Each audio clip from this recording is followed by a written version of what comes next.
Okey, Assalamualaikum geng. Selamat pagi ya. Tapi buka kereta ni jap. Salah.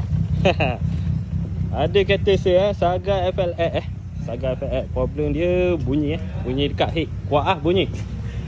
Okey, tapi kalau nak selesai bunyi ni, dia bunyi macam ketepek Kereta ni bunyi macam ketepek.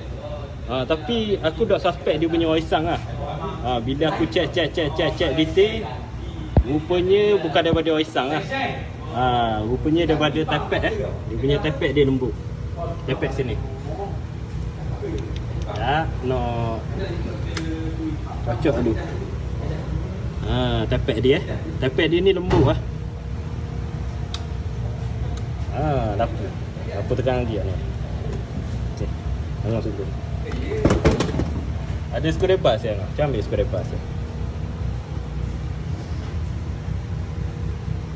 Ni tepek celah-celah tu nampak? Tu tepek. Okey ni. Perasan je ni. Okey. Ni apa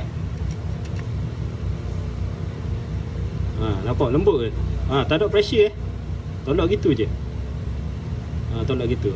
Walaupun sutir ni tapi boleh bunyi berkacang enjin. Kerana sutir ni je. Okey, hak ni keras ni keras. Ni keras. Ni pun keras. Keras belaka. Ni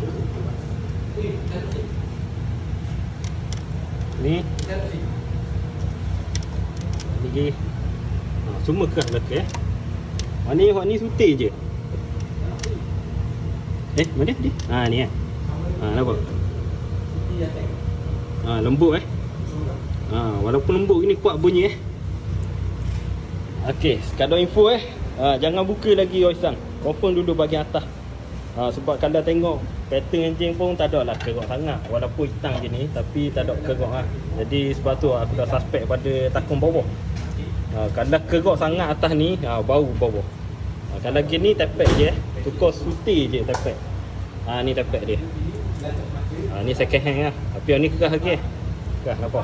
Keras. Dia pakai hidrolik minyak akan masuk flow kot ni. Minyak akan flow kot ni. Okey, tepek je. Okey, baik